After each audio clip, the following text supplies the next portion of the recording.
সবার প্রথমে পনিরগুলোর মধ্যে নুন আর গোলমরিচ গুঁড়ো দিয়ে একটু ম্যারিনেট করে নেব। গোলমরিচ গুঁড়ো দিয়ে দিচ্ছি। পটলটাকেও ঠিক একইভাবে ম্যারিনেট করে নেব লবণ আর গোলমরিচ গুঁড়ো দিয়ে। এইভাবে করে হাতের সাহায্যে গোলমরিচ আর লবণটাকে মাখিয়ে নেব। পটলের টুকরোগুলোর মধ্যেও একটু নুন আর গোলমরিচ গুঁড়ো দিয়ে বেশ ভালো করে মেখে নেব। গ্যাসে কড়াই বসিয়ে দিয়ে দিচ্ছি পটল আর পনির ভাজার জন্য সাদা তেল। তেল ভালো করে গরম করে নিয়েছি। গোলমরিচ গুঁড়ো আর লবণ মাখানো পনিরগুলোকে ভেজে নেব।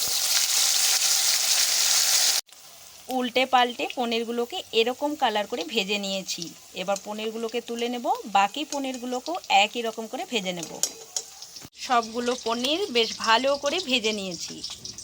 গোলমরিচের গুঁড়ো আর লবণ মাখানো পটলের টুকরোগুলোকেও ভেজে নেব।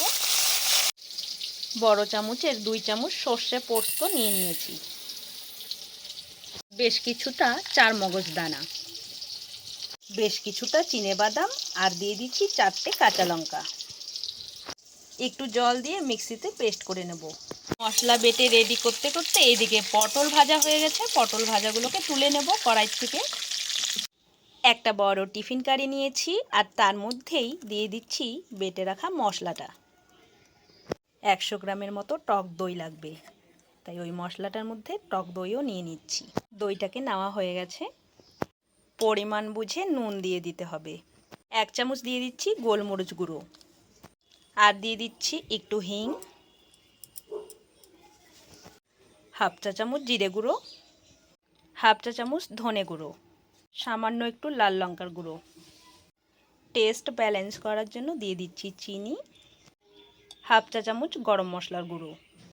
পনির আর পটল ভেজে যে কড়াইয়ে তেলটা বেঁচে গেছে, সেই তেলটার থেকে বড় চামচের 2 চামচ তেল দিয়ে দিচ্ছি।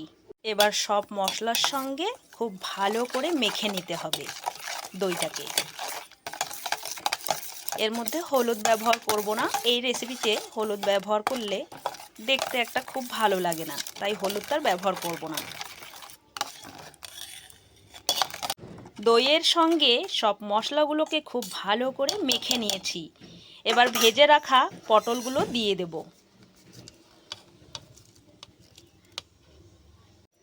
পটলগুলোকে এইভাবে করে সুন্দরভাবে 4 সাইড দিয়ে ঠিক করে দিতে হবে।